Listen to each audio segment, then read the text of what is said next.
Ouais. Non, mais c'est bien de faire naturellement. Parce que sinon, j'aurais préparé et je t'aurais pas dit les mêmes mots. Je m'appelle Anita, j'ai 33 ans et je vais m'implanter sur la ville de Redon. Alors, je suis titulaire d'un BTS notariat, j'ai été agent immobilier et clerc de notaire pendant plusieurs années. Et puis là, voilà, reconversion dans le diagnostic immobilier. J'avais déjà entendu parler de Diagamter dans ma vie professionnelle quand j'étais agent immobilier. Et là, j'ai redécouvert en fait le réseau via le salon de la franchise à Rennes, où j'ai rencontré du coup une personne de la tête de réseau et un franchisé. Et en fait, c'est le côté humain qui m'a fait choisir assez rapidement la franchise. On va dire en premier lieu vraiment les discussions que j'ai eues avec eux sur le salon. Et puis ensuite, j'ai eu la chance de faire un stage avec un franchisé assez rapidement. Et c'était parti.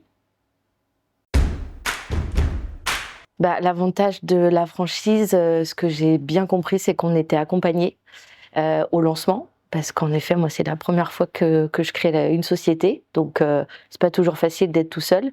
Mais là, j'ai vu qu'on était bien entouré, ne serait-ce que sur le côté administratif au départ. Côté humain aussi, quand tu peux avoir des doutes, un petit peu, des craintes.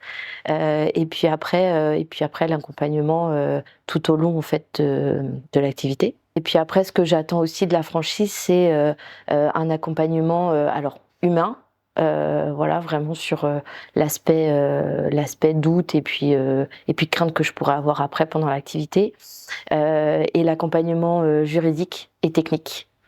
Ça, c'est très agréable en fait de savoir que en cas de coup dur sur le terrain ou même en cas d'incompréhension peut-être d'un texte juridique ou chose comme ça, t'as quelqu'un qui peut t'épauler à ce moment-là, quoi. Donc c'est hyper rassurant.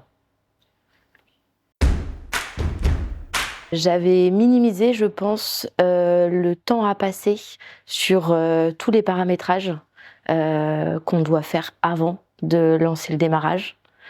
Et puis ça m'a permis aussi vraiment de, de pouvoir après m'organiser sur le temps à passer pour tout ce qui est administratif, juridique, etc. Plutôt préparer et après organiser la routine en fait. La routine que je vais devoir mettre en place en tant que gérante, ouais. Bienveillance.